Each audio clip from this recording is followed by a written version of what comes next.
ChairShot Podcast. Honestly, I just want to do a cold open and just segue into our off-air conversation we were having, Paul, there, just while we were chatting before Joe came. But Joe, where are you on...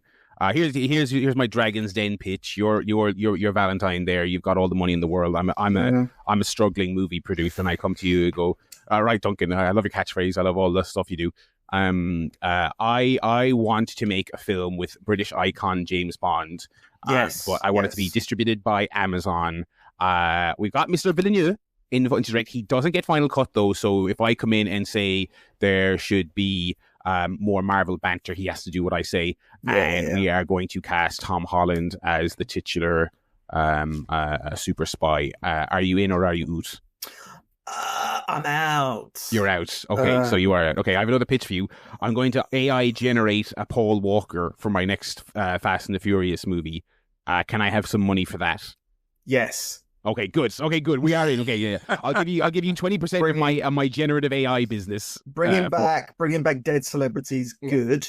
Mm-hmm. Casting British actors that look 14 as James Bond. Bad. Yeah, me and Paul that was the thrust of our conversation. It was just like he's too baby-faced and charming looking, to be perfectly honest. He does not have the Bond swag. But also, I don't think LRD, who's also allegedly inconsiderate, I don't think he has it either. As much as I think he's a great actor. I think Tom Holland's a good actor, but LRD doesn't. He doesn't. He has, as people say, iPhone face. You know what I mean? You need to be in some kind of like. You must only be in movies that are about whether or not your girlfriend is like dating a football player. Do you know what I mean? Like, you cannot be in a film where you have to stop Russia. Okay, you just can't.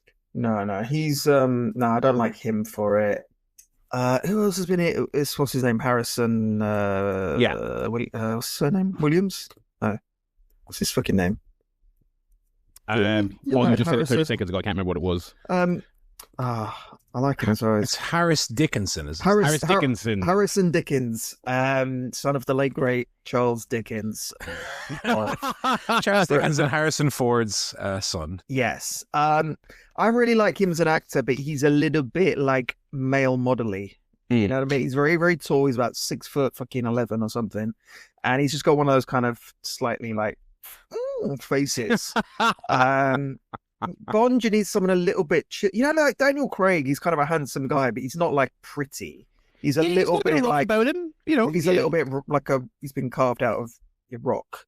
You know what I mean? But Brosnan had the prettiness going. Brosnan's a bit more handsome. I think Brosnan's about as pretty as you can go. That's the line, I think. Yeah, you know what I mean? Connery and more again handsome, but they're not pretty. They were kind of a bit rugged. You need a rugged, handsome kind of guy. Idris Elba would have been perfect, but he's 50 something now. Maybe even again, but this is another episode of Joe doesn't remember names of anyone or anything, even his own family, because my mind has gone. But what's his name? Superman. Bob, Steve.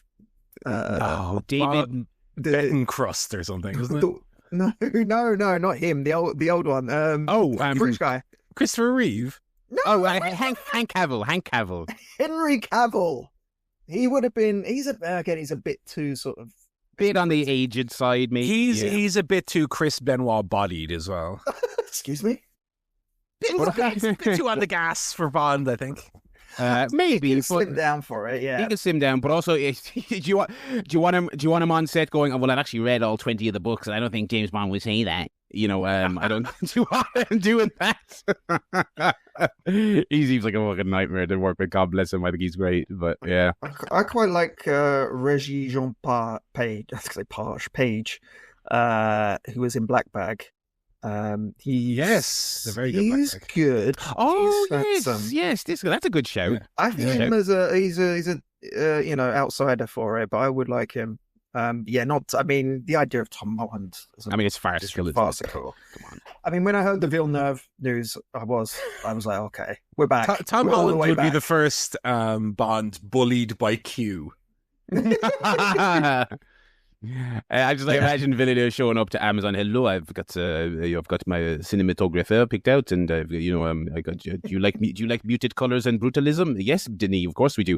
I've got a couple of actors. Here's a freshman you've never heard of, but he's really good. We picked him out, mate. Here you go. It's Spider-Man. Oh, Sacre bleu. Sacre bleu. Is he French? I don't even know if he's No, he's Canadian. He's Canadian. Oh, he's French-Canadian. Kind of French. He'd say, "What is this fucking shit actor tabernacle?" You can't have a Frenchman directing Bond. No, It'd be a outrageous. Canadian though. Fair enough. Canadian's fine. Yeah. I think it's kind of disappointing. I listen. Dune is great. I don't know if I want Villeneuve to just be churning out this stuff forever. Well, it's his first. He hasn't put out an original movie since 2015. So it's a decade since Sicario was the last original. Sicario. Like, was it Arrival then? Or was that not original? Arrival's based on a short story. Oh, is it? Okay. Yeah. Well, then he did Blade Runner. Then he did Dune and Dune 2. And now, Oh yeah, I suppose. Yeah, he's been down this path. Yeah. I guess. Well, Bonds. Yeah. Bonds. I think they've done Bonds before. I think it wouldn't be original. So Yeah. I think they've adapted it once or twice. I'm excited. I was excited because I was expecting something shit, and he is obviously a brilliant director. Yeah, he is great. I mean, I think it will be interesting at least. It's not like, the Russos, how bad would that be? Oh my God. They're like the Grey Man with somehow a bigger budget. Oh, God. But yeah, that was film talk there. And we were also talking about, the old, not non-specific details from Vin Diesel about the character of Brian, what's his name? Paul Walker coming back in that next film. I don't know. We're thinking they might do the thing again where it's the brother with the face CG'd like they did last time. But I think my out there pick is that this is them seeing how ready for prime time the AI stuff is. Like, can you like a big like named character with lines and stuff in multiple scenes? Like I said, the last movie didn't do well at the box office. Do they want to actively turn off so many people, or do they want to get them back on side? Yeah. I don't think they're doing this if not for the way that last one was received. I still haven't seen. I'm like 5 behind, but the last one's okay. It's just didn't do very well. We do have movie guff, by the way, coming up. We got a lot of new releases. We got some old movies, some recent movies. Got all that fun. That wasn't even movie guff. That was a fucking teaser for movie guff. That was a teaser. We got a sort of racist French accent in there. Yeah. All these people are crap. We've already got 4 names. Forgot a bunch of names. Oh, himself. He was in one episode of X-Files 20 years ago. What's his name? I'm going to start writing people's names on my arm, like when the Rock did that promo when he came back once. He had all his lines on his arm. Yeah, that's a little teaser. Speaking of forgetting things, I do have some old man life guff for you all. I had the birthday last week. My better half got me a voucher for a spa day, which I haven't had one in a while. What with the saving for the wedding and all that. So I went and had my spa day today. It was absolutely fabulous. I got exfoliated and neck cranked and all this other stuff. I was twisted and turned into a pretzel. It was a bit harder than I was originally expecting because I spoke to the chap afterwards. He's like, you kind of fucked up, to be honest, all over the place. I had to, because I put on the little form for him. I was like, my feet are a little bit sore, and so he did the feet, and then he's like, oh, but your shoulders are all fucked up, and your back is all weird and everything. So he was putting jiu-jitsu holds on me and all this other stuff, but it felt great. And I felt energized a little bit, and it was very important that I felt energized, right? Because also on the old man guff, I was at home there during the week. I just turned my camera on briefly just so the lads can see my grown-in beard, which is due a shave before the big day in a few weeks. And I was doing my bedtime routine. I was brushing the old teetsies, and I was moisturizing and all this other stuff. Yeah, of course, and what is this big, gigantic strand on my face? No, it's not a piece of cheese stuck in my beard from earlier in the day. A Gandalf length grey hair in my beard. God. This thing was fucking huge, and it was brilliant white. This was not, because I've got quite a gingy kind of mongrel kind of brown, grey, red fucking beard. We're not grey until now, beard, and so it just stood out like a sore thumb, and it was fucking huge. And my fiance was like, did you pull it out? I was like, no, because that's how they spread. And she's like, that's not remotely true. And I was like, please deal with this like an adult. And I was like, no. But I think it did fall off because I was pulling at it so much to look at it and stuff like that. So I'm handling that well. I mean, honestly, look, if I can make it to the if I can make it to the actual wedding mostly intact without the greys, I'll live. But listen, there's a grand old age to be getting the first one, so that was depressing. But other than that, my week was fine. A lot of exercising on this run sheet for the show this week. So I'm assuming you boys were having more kind of youthful exploits than me. Joe, what were you up to this weekend, or this week rather? Oh God, very, very warm weekend. So didn't do much today, but yesterday, mainly watching Glastonbury. Actually, it's Glastonbury weekend. That's always very, very fun. I would never actually go, and Michelle is the same opinion. We would never actually go to a festival because many people in the field, isn't it? Smelly people pissing in cups, and sleep in a tent, and you're about 3 miles from the stage with some prick with a flag in front of you. Yeah, I'm with you on that. But we love watching on TV. We watch a lot of the coverage, so that's been really good. Rod Stewart's on as we speak. Oh, is he? Wow. Blowing things up. I was watching a bit of it there. Doing the Legends slot, really good. Yeah. But other than that, so yesterday, we were out and about. Michelle went to see a film, so I sort of went with her and then walked around the city while she was watching the film, because I didn't want to watch it. I thought I'd have a nice walk.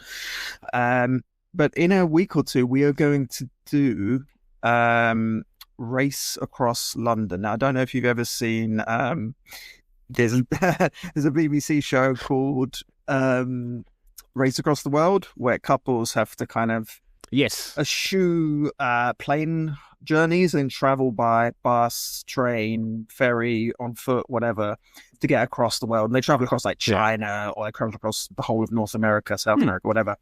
They're doing like a kind of interactive version in London, where obviously it's not quite as intense as the real thing, but you have to basically get from one part of London to another following clues. So we've signed up to do that along with friend of the show who doesn't listen to the show, Alex Crone. We're going to be doing that next week. So me being me, obviously I didn't want to just turn up on the day and do it. I've been doing my research to try and get a little advantage. So I read a few reviews to get a few like little tidbits of, what locations might be involved. And then while Michelle was at the cinema, I went for a little walk around, the city of London. I mean the ancient sort of city that's right in the middle of London. And while I was there, so I was having a nice little walk around, very nice, quite peaceful. I saw a couple running around with a black envelope looking for clues. And I was like, here we go. Cheating. Stumbled across a couple of Race Across the Londoners. So I was sitting on a bench, watching them, sort of seeing what direction they're going to head in. And then I saw another couple turn up in the same place, also clutching the same black envelope, also looking for clues. And so, I had a little look at where they were going, and I had a little, I might have tailed them for, half a mile or something, but that's not important. How I think it's like half a mile. Them.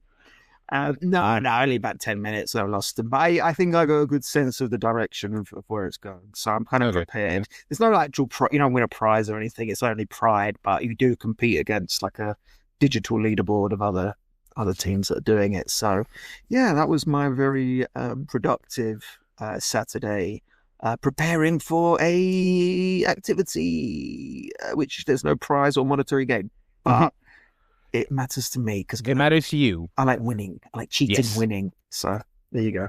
That's what I was up to. When you said cheating there, everyone, he was being facetious, by the way. It will be on the up and up. Yeah, it's fine. They didn't say you can't go and figure out the route. He's not, and he's not going to he's not going to do like an FTR chop block to anyone else, No, unless they start first. Yeah, by getting in my way. What about you, Paul? I've been doing some more jogging. You know how I do this fad every couple of months when I go for a jog and go, hey, I'm a jogger now, and then I stop jogging. And the reason this year that I kind of have been kind of hit and miss with it is because I kept getting sick. I'm not sick at the moment. I'm doing quite well. But, the first few months of the year, I was having a lot of chest infections and coughs and phlegm coming up and all of that. But this last week, I've been good. So I've gone for a few jogs. So I went from 0 to 5K. Went out and did a 5K. Random 5K. That was on Wednesday of this week. Then Friday, I did a 6K. And then yesterday, I've done a 4K. So since Wednesday, I've run 15 kilometers. I'm planning to do a 7K tomorrow. And I'm hoping to build up to a 10K before the end of maybe the middle of July. Sure, that would be nice. But yeah, I kind of go at a leisurely enough pace. I'm not going to be breaking any records, but I did, what did I hit? For the 5K, I was just slightly under half an hour, so like 28 and a half minutes maybe. Ooh. Decent, not too slow, but my goal, every time I start jogging, my goal is to get like 25-minute 5K. Try to get it down to under 20, which is very hard. Try to get it down to 25 minutes. But I'm a little bit slow, but I'm able to go out and I can do the distance. I can go and run for half an hour. 6K, I think I did in about 33 minutes. So like I say, going to try for a 7K tomorrow, see how that goes. The legs are feeling good today. After the first jog, the legs were very sore, but they're actually all right today. And I walked back from the cinema today. That was 9.5 kilometers walked, not jogged. So that was a little bit of exercise even on my rest day. Still getting the steps in. But I'm going to try and get a 7K done today or done tomorrow, and then take it from there. And it's very, very hot, obviously, today. I know we didn't do our typical weather intro, but it's disgusting again. Walking back in the heat, very sweaty, very humid, very uncomfortable. So I didn't put my web camera on today because I am doing this podcast in my underpants. We'll get the. That's a bit weird. That's a bit weird. Yeah. Normally he's nude. We get the OnlyFans going. OnlyFans.com/rotund podcaster today. But yeah, looking to just kind of get more into routine. Hopefully don't fall out. I mean, if I can get to the point where I'm running 10Ks, I will feel comfortable enough that I won't drop it on a whim, So I'd say maybe 5 or 6 more runs. I could probably get up to 10K-ish, but we'll see how it goes. And obviously I was at the cinema today, as mentioned. We'll talk about the movie later on, because I know Joe has also seen the same movie. And I will say, because just in case I forget to bring it up when we're talking about the movie, I will say, Joe, I don't know how yours went, but I had a very positive audience behavior experience at the cinema today. No phones out, no people whispering, no nacho cheese being brought in. People just sitting and watching the movie. It was great. No, mine was good, yeah. Yeah, so I don't know what that says about the kind of movie it is or whatever, but only a week after review, people were very well behaved. We'll also talk a little bit about some news from the world of wrestling. The Kingdom of Saudi Arabia, folks. You heard about this? Have you heard of this place? Yeah, they have sports now. And also WWE.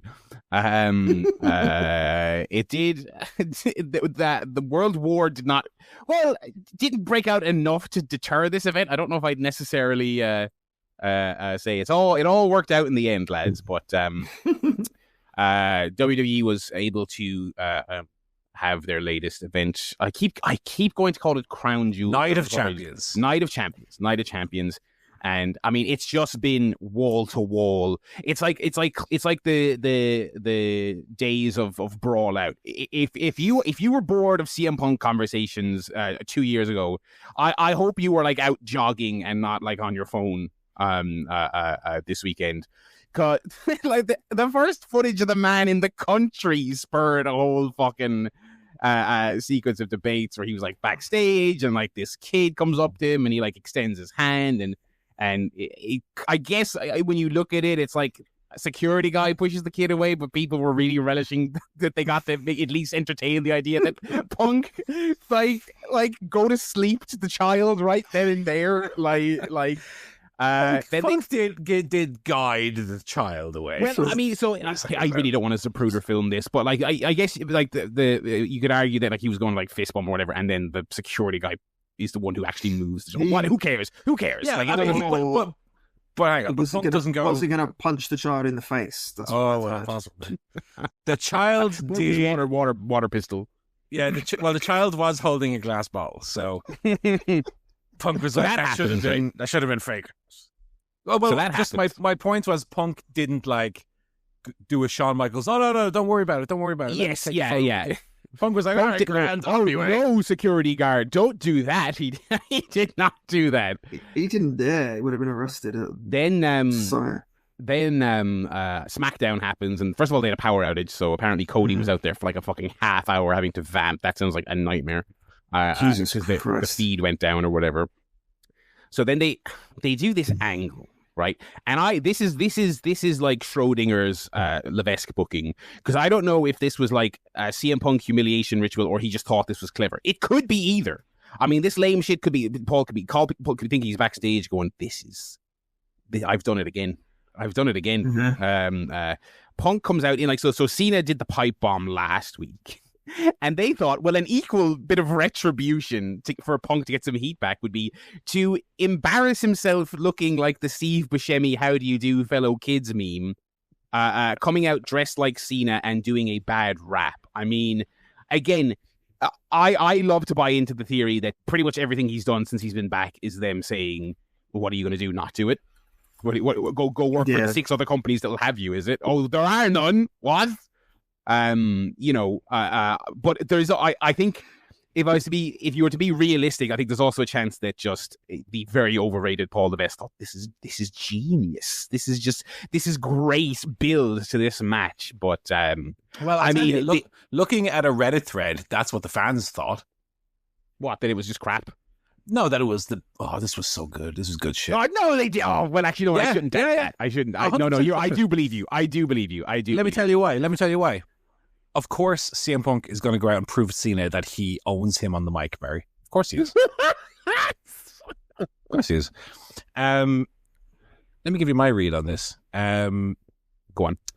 So in terms of being kind of a humiliation tour of sorts for Punk here. So Punk comes out dressed as Cena's gimmick from 22 years ago. There are title holders in NXT who don't know what this is. So imagine when we're watching wrestling in the late 90s, Steve Austin comes out in I don't think there was anyone around that he could have come out to in their gimmick from 1975. Oh God, what would even comes out dressed as Bruno with his side parting and comes out as pre-nationwide expansion heel Hulk Hogan. Real deep cut for the frat boys in the audience of Raw 1999. So Punk comes out and he's dropping these lame ass lines, while Michael Cole's just chortling in the background. Michael Cole is the death knell. It up. The Cole laughter is always the death knell. But here's my thing though: is this underlines to me WWE's strategy in terms of their characters, in that this is a segment anybody could have done. Historically, it's not a segment CM Punk's character would have done. It's something that like fucking The Miz would do, or Kurt Angle with the Shawn Michaels feud when he did the sexy Kurt gimmick.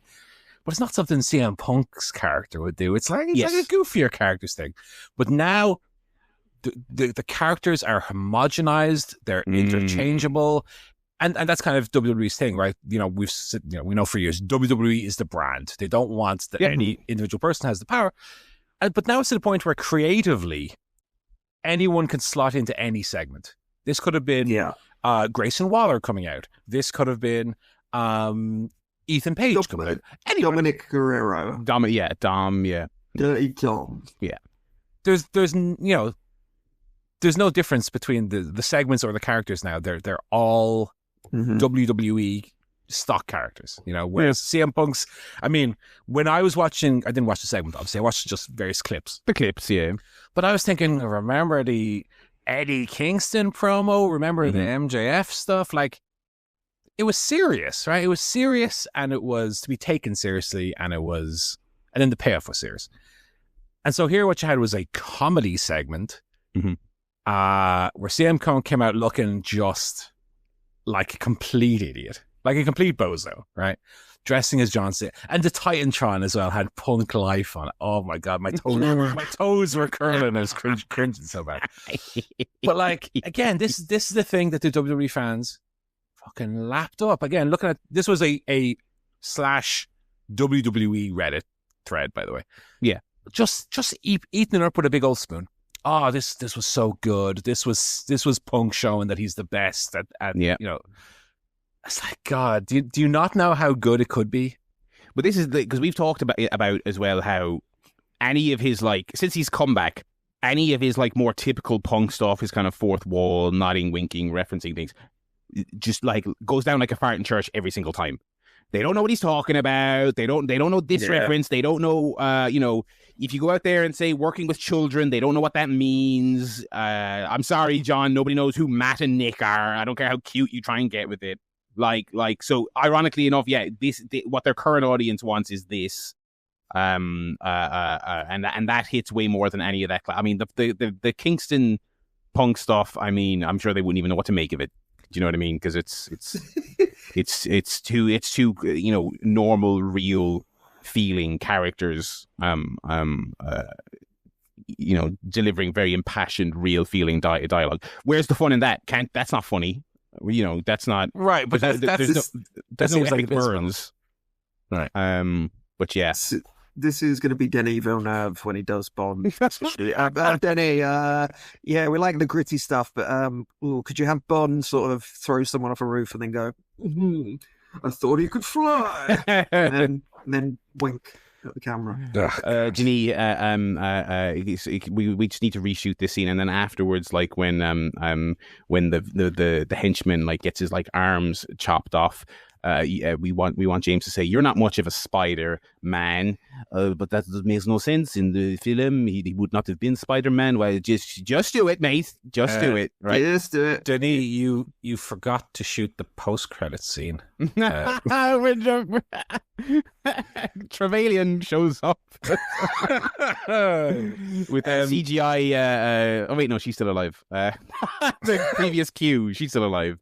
Or wait, no, she was M. Judi Dench. Judi Dench is still alive. God bless us. Timothy Chalamet is M. Oh no. Anyway, before we get to this, the match, we got to talk about the apology as well. Oh, sorry. Yes, we completely. Yeah. So again, like it's maybe we're all just losers overthinking this. They had him out doing pre-show like fan interactions. They were begging for the guy to get asked a question and to be put on the spot. Unless there was like, they know someone's going to ask, so this will get the apology out. But yeah, he goes out. They have him out there answering questions, and of course, a little kid's like, what do you mean about our country or whatever. He's asked some kind of non-specific question. And Punk was just like, oh, I woke up in a bad mood one day and I sent a mean tweet to the Miz and I apologize and I believe he specifically said he loved Saudi Arabia. Yeah. He didn't even specify the fans. The way a lot of people cheese this stuff when they go over there and they take the big gigantic novelty check, is they say they love it the fans. Like, well, there's people on that side of the world that want, like, that's nonsense. But like that's the line you tell. He said, I just love being here.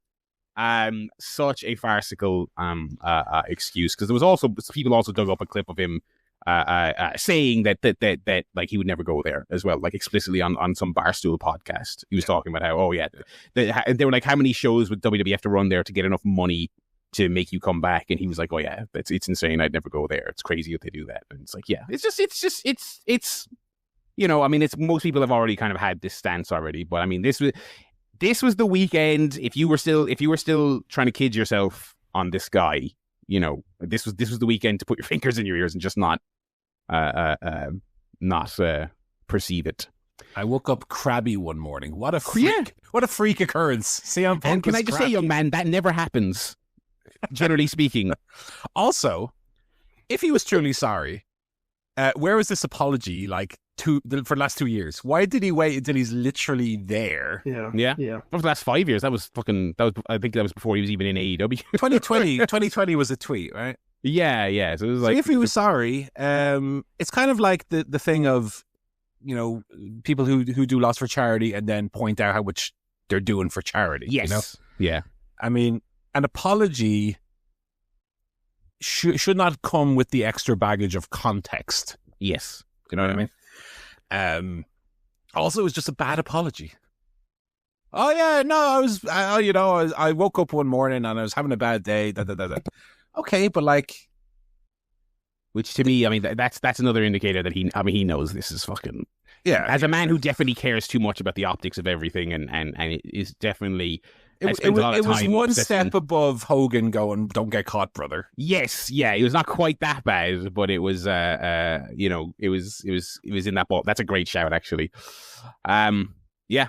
So you go, God, that's the last thing in. I mean, forget those memes of Paul's Infinity Gauntlet with all the returning wrestlers. He's got now a new Infinity Gauntlet of like just like annoying things he can do. I mean, a segment where Punk hangs out with Hogan and like high fives him and drinks his beer and drinks his beer. Yeah. So that'd be great. You've converted me, Terry. This is good shit. I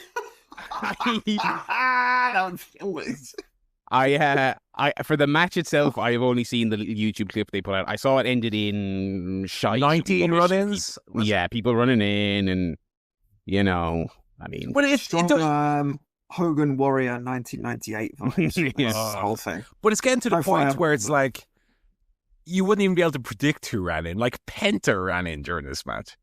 Oh, really? I saw a good tweet that was like, WWE are really getting to the stage. I mean, this might sound redundant to say, but really getting to the stage where it's like, even with their most important matches, the wrestling is like the bad shit you have to get through to get to like the good run-ins and the wackiness, Like, yeah, I asked if you someone don't care today, about that stuff, my God. what was the last high-profile WWE match you can think of that someone just won the match? I mean, I don't watch enough to know, but I'm sure it's a good question. So, I mean, so there you go. Simple lost in the end after all that. Oh yeah, well you knew he wouldn't win. Yeah, you knew he wouldn't win, of course. Speaking of you knew he wouldn't win, except he did. Zack Sabre Jr. defeated Goto. The honeymoon is over. With Goto, I'm surprised it lasted this long. They gave him a decent after all these years. They gave him a proper run. Sabre won, surprising. I did not like. Again, obviously, I'm not watching New Japan on the break. Well, I kind of keep up with the results, and he had been kind of, I don't know, obviously not watching the shows. Maybe the context is slightly different, but he seemed to be just kind of ambling around, not doing much of anything. But yeah, I mean, it does kind of seem like. Things are still quite tough for New Japan at the moment. They are languishing, and the Goto thing was a feel-good moment. But look, at the end of the day, the box office did not exactly. People were not racing. Not that I don't think it did any worse than they were already doing, but I don't know. So we'll see what comes next. They signed that Olympic judo guy who is apparently like a massive star. Like a legitimate like household name over there, and obviously has, with the judo background, and he's tall and handsome as well. Yeah, it's a good signing. Is he a Japanese guy? He's a Japanese American, I believe. And so he's actually I don't know if the other half is American, but apparently he's bilingual, so he speaks Japanese and English, which is obviously huge for them because they always keep one eye on the States and stuff like that. Let me pull this up actually. New Japan. Aaron Wolf is the guy's name. Wolf. Yeah. Sports Illustrated here. Okay. He's the son of a Japanese mother and an American father. Oh, so he's American. Okay, yeah. So he's Japanese American. Handsome guy, like a genuine, like a gold medal. Is it a judoka? If it's a fan? Yeah, judoka. Judoka. At the Tokyo Olympics. Wow. And like real deal. Press conference with Tanahashi and the Bushiroad CEO. So they're making a big deal out of that. And so Wrestle Kingdom next January is Tanahashi's last match and this chap's first match. That's a lot of pressure on that, I gotta say. A lot of pressure, but now, by all accounts, apparently he was good friends with Okada and Yuji Nagata. So he is like, I don't know how, he is a fan. And he was like actual genuine friends with Okada. And when he was like, apparently when he was like, what should I do? Where should I go? He was like, go to New Japan. He could obviously go to America and get the golden, the special treatment right away, but it seems like he's doing it the real deal. Go to the dojo, learn to wrestle. Yeah. I mean, I feel they must be, I mean, it's pretty fucking dire there at the moment. Obviously, Paul, you check in on the tournaments and stuff like that. It doesn't seem like any of the new... I'll be watching the G1 again this year as well. Yeah, I mean, that lineup looks fucking dire. I can't believe Tanahashi's doing it. B block looks good. A block, I might call in sick on those days. Yeah, I mean, it seems like whether it's their own ability or the booking, it just the current youngsters, it just doesn't seem like they're not going to be. Let's have Takeshita win the old G1, lads. Yeah, they must be hope, like, for the first time in this entire relationship, they must be hoping a pinch goes that direction, like a guy leaves AEW for New Japan and they can get Takeshita at some point. But so big pressure on him there for that January match. But that means he's already been training, and he now has an additional 6 months. So that might be the most anyone has attempted to get ready for a big match. So it'll be fascinating. He's the perfect dimensions for a New Japan wrestler as well. Yes. Chunky. He's 5'11", and he fought in the 245-pound weight. Yeah, let's fucking go. He's got that black hole. He's got that Ishii shape. I love it. I love it. That'll be very interesting to watch. And I mean, it's so rare these days, but it is great when like a combat sports guy gets in and he's actually good. It's been a while. I feel like obviously like early signs of Rousey was like great. Yeah, of course that didn't stick. But obviously in New Japan the promo requirements are very different, right? So if he can be a big chunky boy who can throw strikes and throw people, he'll do fine. Yeah. So there you go. Yeah. So I actually did watch an IWGP Junior title match. They had Desperado does like death matches. Yeah. He does his on the side. But he's had a series with Jun Kasai, like one of the preeminent Japanese death match guys. And I guess since these matches have built such a rep and stuff, this one was a sanctioned title match, and Tanahashi was there in his suit going, yes, all official boys, shake hands out before the match. And then he was throwing great looks as well, because they were brawling on the outside covered in glass and head to toe in blood, and Tanahashi was like, Jun Kasai, I'll get up from this table, brother. I'll tell you, don't you look at me again. I'll get in there and I'll hit you with that fucking. They had like a rose bush they were doing spots into. It was a great match. I mean, obviously, if you're not into that stuff, it would convert you. But it was really Desperado is fucking unbelievable in that context. I've watched two of these matches. But it was just so funny seeing Tanahashi there in like an official capacity as like a businessman in his suit. And I'd love if he stood up and said, Jun Kasai, you and me in deathmatch. You and me, January 4th. you that's his last opponent. Oh, that'd be unbelievable. Anyway, that's that. Now we have here in the rundown the Keith Lee update. I didn't see this. What is this? Yeah, Keith Lee tweeted that. Let me pull it up here so I don't misquote him. But essentially, he said that people were saying, "Oh, we hope you're doing all right. We understand that you're away because health issues and that." And he said, "Well, actually, I'm quite all right, and it's not up to me when I return or don't return." Now, interesting. People seem to have taken that to mean Tony Khan's holding me back, brother. But I actually read into it. I'm not saying this is the case, but my read of it initially was like, doctors have to clear him, as opposed to... Oh, yeah. So this is not quite Guantanamo Bay. Right. Situation. Someone tweeted, "You are missed on TV, but we know you are doing what's important, taking care of yourself. God bless, brother." He said, "Again, I am quite fine," in that kind of always slightly snooty, passive-aggressive way he does. Again, I'm quite fine. It is not up to me when it comes to a return, but blessings to you as well. So, good that his health is all right, of course. That's obviously the primary concern. I would wonder whether it's something underlying, and this is just purely speculation. Speculation, yeah. But that it's something where he's maybe kind of, obviously it's a very different situation to like Danielson or Big E from back in the day, but where maybe it's difficulty getting them cleared. And as I said, maybe he feels like he's ready and it's not quite up to him, but yeah, we'll see. Who knows? We'll see, yeah. On the subject of Danielson as well, he's made in the last weeks about 18 off-air cameos. That man wants to fucking have a match. That man wants the fucking match. I mean, there's no... you knew it wouldn't last long. I would not be shocked if Hanger is celebrating with the title in Texas, and then Moxley's ruining the moment, he jumps him, and then final countdown hits, I would not be shocked. Oh, I think he'll be there. I think he'll be there. Yeah. I mean, this man's like, all right, Tony, I sold it like death for like a couple of months there, but I gotta get in there. It's been a long time. Tony, they're trading this judo chap in Japan. I gotta be ready when he's on TV. I want to get in there and have an out roll. Yeah. That's the wrestling news for the week. We will segue over to the Fantasy League update for the week. Let's go. Okay, so this is the opening of our July transfer window. Yes. So we talked about this last week. Yes. We potentially will have some trades here today, and as we said, if there are multiple people looking to trade the same person, we will do a little coin flip situation. Mm-hmm. Let me give you first, anyway, the rundown of this week. Joe scored 8 points. Paul scored 8 points. Barry scored, carry the one, 26 points this week. Okay, now. So Joe, you and I need to get our heads together and figure something out here. Destroy me. Yeah. So I will say the file itself is not fully updated.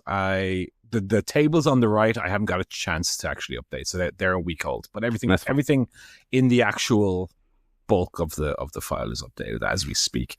I do have 2 trades here. Ooh. Ready to go. Essentially, my July trades, I do have them ready to go. But let me just say right off the top here, right, just to make things slightly easier on the trades.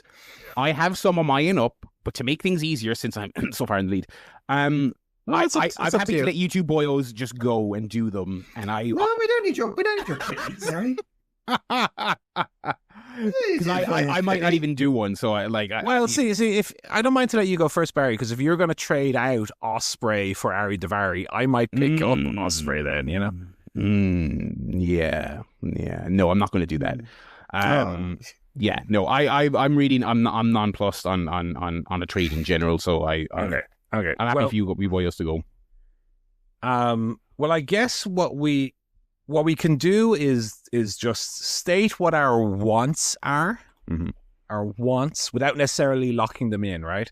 Mm-hmm. And then if there are no conflicts on 1 or 2 of those, we can nail in those non-conflicting trades. Yes. And then we can figure out the other ones if we want. Okay. Are we all happy with that? Yes. Yeah. Joe? I forgot we were doing this though. So you don't have your prep done. I've got one, but I'm just looking. That's okay. We can come back to it. How can I sort by? No, I can't. You can't sort by points and then.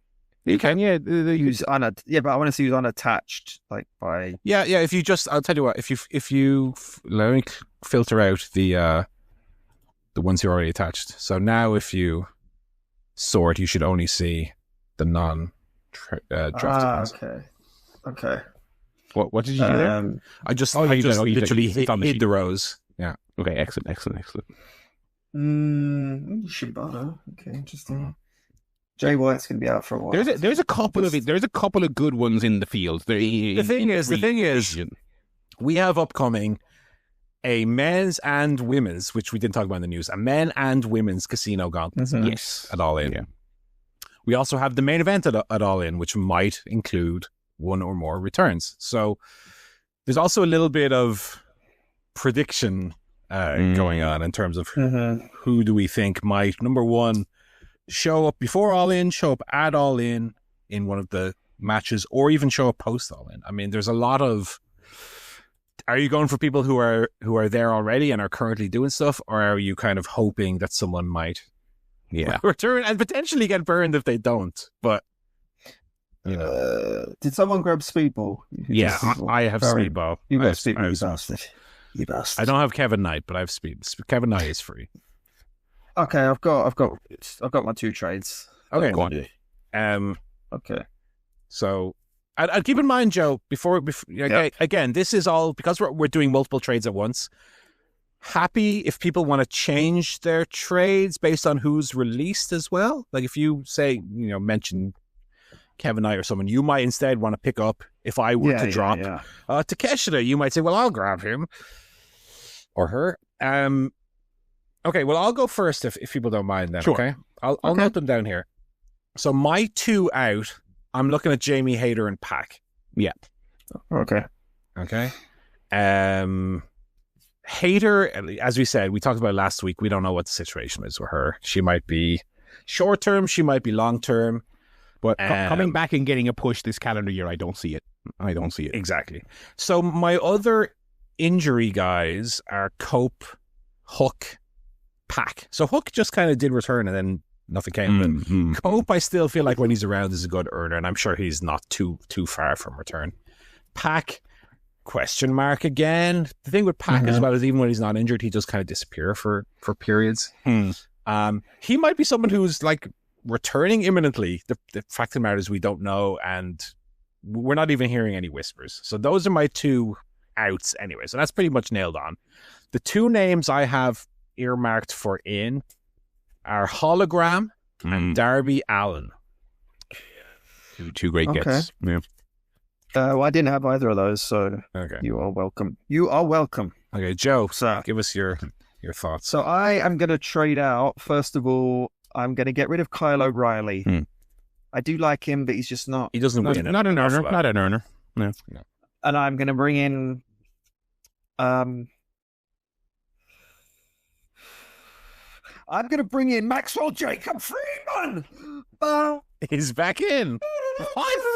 I did not see that happening.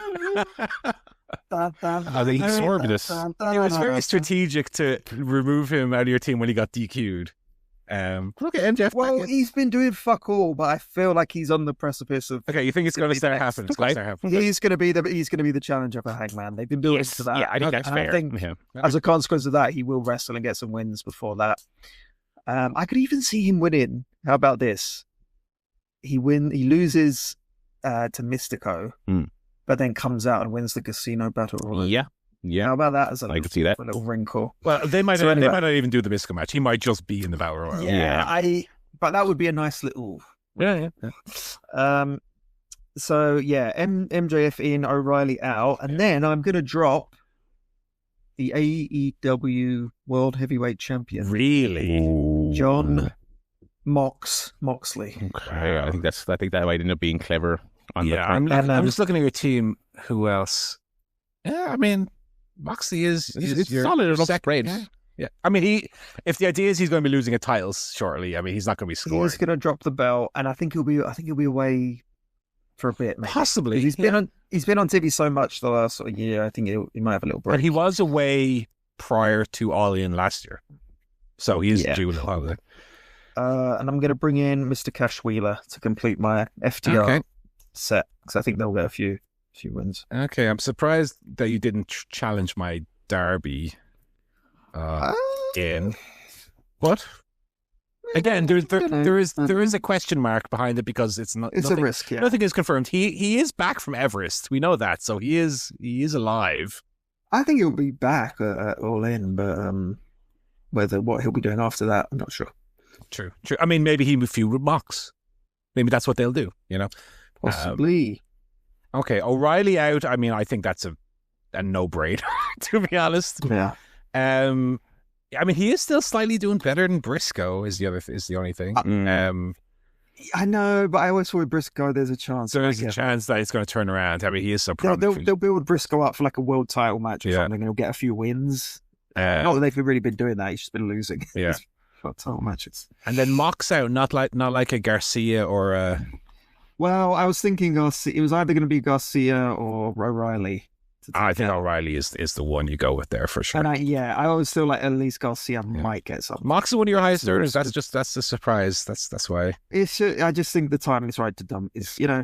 I mean, the other thing is, are we going to see an Orange Cassidy return in one of these matches? That was another thought I had, but again, I feel like he could come back relatively soon, and I don't want to. Well, I feel like we might see a little Orange Cassidy return in the Gauntlet. To be honest with you.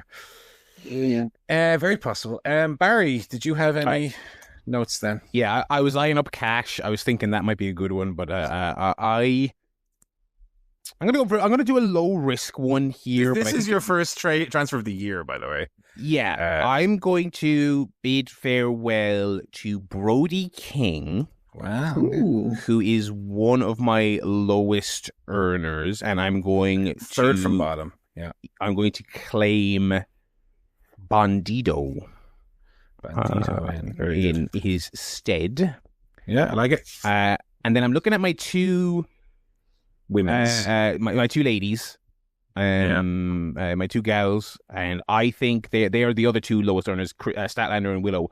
I still feel like whether or not we see the bulk of it this year, I still feel like we'll see a Willow push this year. Yeah. Statlander, unless it's part of a team, you know what? I'm going to hold on to them because they are doing the Stat Death Riders thing. I feel like they're getting ready to push those two maybe as a team. Yeah. So I'm actually going to keep them. But I was eyeing them up, but I hope if those titles do come in before the end of this year, I think they would be our front runners to win them. Yeah. I think they're going to tease the Death Rider stuff, and then she sticks face with Willow. Maybe. I'll keep them. I will keep them. Okay. But yeah, they are definitely. But if you want, you will still have a free transfer to use at any time during the month of July. So it doesn't need to be now, of course. Yeah. Okay. Yeah, Brody feels like he's getting a little bit of momentum, but he loses all his big match. I feel like they might be getting ready to push Bandido. Brody King is your lowest points per match earner, 1.94 per match. Like Statlander and Willow both actually have higher points per matches than Brody. He's like he gets his little like heat retaining wins on like Collision, but like he never wins like a big match on Dynamite. Like he's they give him a little bit of cred, but I don't think they're ever going to push him beyond that level. Yeah, he's actually performing on kind of the same level as Garcia. Slightly worse, in fact, because Garcia has more points overall. Yeah. Okie doke, all noted, gentlemen. We'll note those down and we'll see how because remember, all in is triple points. So we'll see how that plays into, and maybe Barry, you can make a trade as more matches become apparent. Yeah. Okay, we do have a quiz here. Ooh. And it is Over the Edge. It's back. Okay. So Over the Edge, as you might recall, is our quiz where I'm going to ask you guys to give me two answers from a possible list of 10, and you're looking to give me as low down on the list as you can. So if the list was, for example, most WWE world titles, and you gave me John Cena and he was number 1 on the list, you would get only 1 point. You want to give me the 7, 8, 9, 10 on the list, ideally. But if you go over the edge and you give me the 11th, 12th, or 13th on the list, you will actually lose 3 points. Okay. If you give me someone who's either a wrong answer or not on the list, i.e. past 13, you just get a 0. Okay. So you're trying to give me someone who's on the list, ideally not near the top. But if you give me 11 through 13, I keep saying 13 on the list, you score -3. Okay. We have 5 rounds, and as usual, we have a non-wrestling round included in that. Sorry, just to confirm, you do want 9 and 10, 8, 9, and 10. Yes. Yeah, sorry. Okay, yeah, perfect. Yeah, perfect. Yeah, the lower down the list you score, the better, but not too low down or you risk scoring over the edge. Okay, I'm going to flip a coin ski here. I'm going to give Joe the call.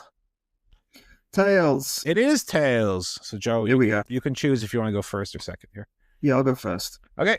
Joe, do you want category 1, 2, 3, 4, or 5? Let's go for the last, number 5. Number 5. Okay. It's very timely because we just celebrated our 700th episode. We found the origin clip of Jinder, I Want a Banana.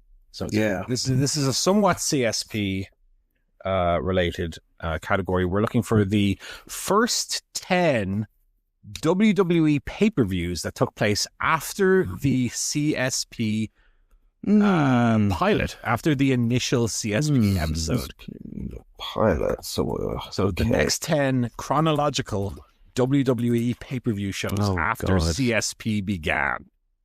Oh, that's going to be annoying. So CSP was early to mid-February 2010, right? Yeah. So you said WWE pay-per-views, not just well, there wasn't many other companies around, to be honest. There's TNA. No, TNA. We're looking for WWE pay-per-views. If you can do TNA, more power to you. Okay, so Joe, I'll take one answer from you now. WrestleMania 20. I'm just making sure my maths is correct. 26. Yeah. So keep in mind, again, you're looking for answers later in the year to score the most points. Forget what I just said. Okay. No judges. I just want to be clear that we're clear on the rules, right? All right, WrestleMania 26. Okay, Joe is saying WrestleMania 26. I'm never clear on the rules of this game. I'm always like... I did also just that. It's fine. It's fine. Yeah. Barry? Take a risk. Survivor Series 2010. Okay. Shit. Barry, Joe, back to you. Let's go. Oh god, this is a bit of a blind spot. I don't think they were doing that. Let's say Hell in a Cell. I mean the pay-per-view. Do you mean the pay-per-view? Okay, Barry, one more for you, please. Bragging rights. So we'll go through the shows now, and hopefully this will make the rules slightly clearer. For 1 point, you could have said Elimination Chamber, which we reviewed on episode 2 Yes. of CSP. For 2 points, you could have said WrestleMania 26. So 2 points for Joe. For 3 points, Extreme Rules. For 4 points, Over the Limit. Over the Limit. For 5 points, Fatal 4-Way. Yeah, remember that. For 6 points, Money in the Bank. I think that might have been the initial Money in the Bank pay-per-view. I think so, yeah. For 7 points, surprised nobody went for it, SummerSlam. For 8 points, Night of Champions. Oh, fuck. I think I'm slightly over. Fuck. And for 9 points, I was looking for Hell in a... You mean the pay-per-view? So, Joe, that gives you 11 points for this. Fuck. I went all the way over. For 10 points, for 10 big old points, we were looking for Bragging Rights. So Yeah, 10 points for Barry. But we now crossed the line into the bad ones. Number 11 would have been Survivor Series. So, Barry, that scores you a -3. Okay. And then the other would have been TLC to close out the year, and then 2011's Royal Rumble at the end there. So, Barry, you score 7. Okay. So, Joe in the lead by 4 points, 11 to 7. Okay, not And bad. that category is done. Okay, Barry, you're up next. Do you want categories 1, 2, 3, or 4? Which one? Let's go 1. 1. Okay, a lot of work gone into this one, so hoping the data is all accurate. I have double checked this one. ChatGPT, can you tell me? No, there was no ChatGPT used on this. This was all done manually. We are looking for the first chronological AEW champions, any belt. Okay. And I will say the one caveat for this category is that singles and tag team champions are separate. So this is another one where I don't have repeated people on the list. I don't think there are any cases where people were repeated anyway, but we're looking for just on the timeline, any belt. Okay. The first title holders in AEW. Again, if you give me the person who was the first ever title holder of any kind in AEW, you will score 1 point. We're looking for people who are a little bit further down the timeline. God, so okay. Barry, you're up first here. Fuck. And, Okay. and I will say, tag and singles are separate. That is the only time where you can have repetition of a person. Okay, just to be clear. Okay. Okay. This is an annoying one now because I feel like okay. Let me go. Do you want me to specify the belt? You can if you want. Just because there might be some people who have both. Sure. Darby TNT. Okay, Barry's going Darby TNT. Joe. I was going to go Cody Rhodes TNT.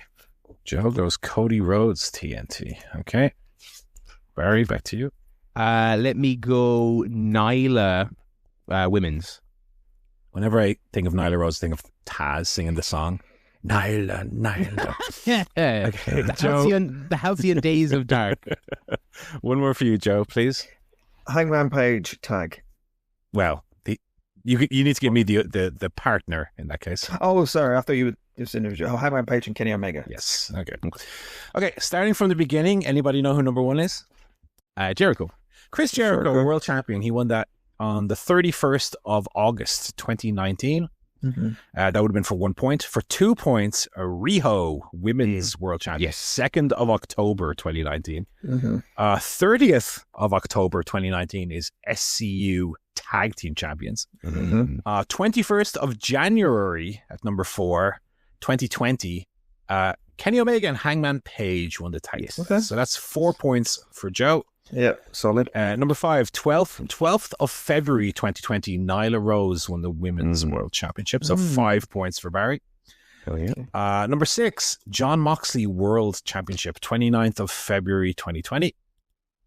Number 7, Cody Rhodes TNT, 23rd of May 2020. Number 8, Hikaru Shida Women's World Championship. That was also on the 23rd of May, but that was later in the pay-per-view. So Cody Rhodes actually came first, even though it's the same date. Mm-hmm. For 9 big old points, we're looking for Brody Lee. TNT title, 13th of August 2020. And then for 10 points, 10 big old points, we're looking for FTR. Tag Team Champions, 5th of September 2020. At number 11... it was Darby Allin TNT. Oh, God. On the 7th of November 2020. Later on the same show, number 12, Young Bucks won the tag team titles, 7th of November 2020. And then closing us out on the 2nd of December 2020, Kenny Omega won the World Championship. So Joe picks up a 11-pointer again there, so he moves to 22. And Barry, only 4 that time, so that moves you to 11. Tough one, Barry. You've been just over the limit or over the edge twice here. Over the limit. Over the limit would work as well as the name. That was a pay-per-view. I'm getting bragging rights. Okay, so Joe is 11 points ahead here. We've got 3 categories to go. We're back to Joe. 2, 3, or 4? Let's go number 2. Number 2, okay. Again, one that required a little bit of manual effort. I mean, organizing the champions into chronological order was not easy. I'll let you guys know that. This time, Joe, we're looking for WrestleMania opponents of The Undertaker in alphabetical order. Oh, bastard.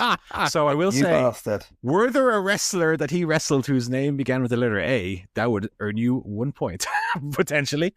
Okay. So we're looking for slightly further down the alphabet if possible.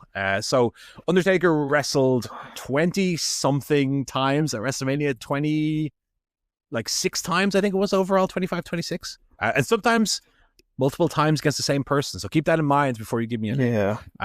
Again, no duplicates on this list. So if you wrestle somebody twice, they will not appear on the list twice. Right. Undertaker opponents in alphabetical order, please. My first. Yeah. I'm gonna say Jake Roberts. Joe says Jake Roberts. Barry. Now I'm gun shy because of how the last few have gone. You've got to catch up there, Barry. So got to take some risks. Yeah, I'm listing some in my head now. Okay, let me go. Giant Gonzalez. Right, that's a good one. Joe, back to you. That's a good one. I want to play it safe, but I'm not sure. Let me just think. WrestleMania. How many fucking people did he wrestle? 23 was it? Something like that. This is a huge list. The fuck did you wrestle at 14? I don't remember. Oh, Kane. Is that your guess? Kane. Yeah. Okay. And Barry, back to you. Let me go John Cena. Okay. So for 1 point, WrestleMania 19, Albert. A-Train. A-Train rather, pardon me. Number 2, I don't have all the WrestleMania numbers, but I'm just going to, if I remember them, I'll try and shout them out. Yeah. WrestleMania 36, AJ Styles. Oh, yes. fucking hell. Number 3, WrestleMania 23, the Batista. Oh, God. For 4 points, also WrestleMania 19, the well-talked about Big Show. Yes. For 5 points, WrestleMania 15 in a Hell in a Cell match. It was the big boss, Big Bubba man. Rogers. Yeah. For 6 points, we were looking for WrestleMania 31. Bray Wyatt. Bray Wyatt. 7 points at WrestleMania 29. Charles Montgomery Punk. For 8 big old points, it would have been WrestleMania 13's, I think, Diesel. Number 9, WrestleMania 24, we were looking for Edge. Oh, wow. Jesus Joe, you Christ. and I, we've gone way over. We've gone way He's over. wrestled. This is too much. He's wrestled everyone in Letterland. Undertaker wrestled everyone in Letterland. D-E. Use F. Undertaker wrestled Lady Lamp at WrestleMania Frank. 26. Frankie, the Kobe wears. Yeah, there was no Fred Ottoman on the list, I'm sorry to say. And for 10 big old points, and appropriate because he was a big old man, Giant Gonzalez. Yay! Barry nails it there. Number 11, Jake the Snake. Sorry, Jesus Joe, you're Christ. 1 over. Number 12, WrestleMania 1, Jimmy Snuka. Snuka, of course, yeah. And at 13, big match John, although it was not a big match, unfortunately. So Barry also got one there. Kane, obviously, later in the list. Yeah, 0 points for Kane. So, Joe, you scored only a -3 there, which brings you down to 19. And Barry with a 7 brings him up to 18. So there's now 1 point in it. Joe is still in the lead. Can I only say it was all CM Punk's fault again because He's a fucking arsehole, yeah. I was 1 over, so fucking CM Punk. Yeah. Also, thanks A-Train for being involved. Thanks AJ. Thanks Nathan Jones. Yeah. You prick. Couldn't have had a singles match because you're too shit. Thanks for coming back for that Bray Wyatt match as well. Totally pointless. Okay, Barry, you're a point behind. Do you want category 3 or 4? 3. Okay, we're gonna finish then. We're gonna finish out with our non-wrestling category because this is our final wrestling category of the evening. Mm-hmm.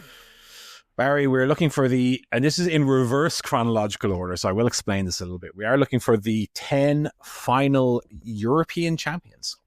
So working your way backwards, and I will say, to clarify, hopefully I'm not giving too much away here. The European title lineage did end with a unification match, and I am including that. So the person who won the unification match, I include as the final champion. Okay.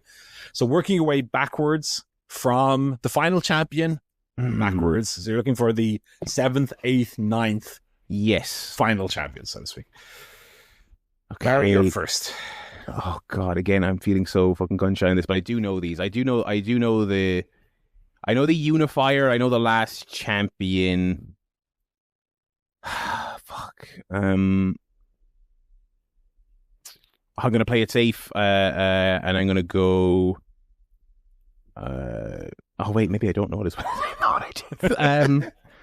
Let me go. Jeff Hardy. Okay, Barry goes Jeff Hardy. Joe. How's your European title history? Not very good. I remember the unification match. Yeah. But I'll try to avoid that. Are you going to play it safe or are you going to risk it for a No, I'm going to go Regal. I'm pretty sure he was Regal. Okay. towards the end there. Barry?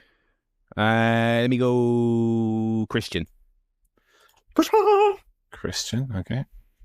Joe? The only other one, so RVD was obviously the unification. Okay. The only other one I remember was Matt Hardy had it. I think maybe lost it. Didn't Christian and Matt Hardy feud over it maybe? So I got Matt Hardy. Joe's going Matt Hardy. Okay. For 1 point, RVD, as was stated. Mm-hmm. Prior to that was Jeff Hardy, so 2 points for Barry. Prior to that was William Regal, so 3 points for Joe. Then we have Spike Dudley, Diamond Dallas Page, Christian, so 6 points for Barry. Bradshaw, Yes, which I have. Zero memory of that one, please.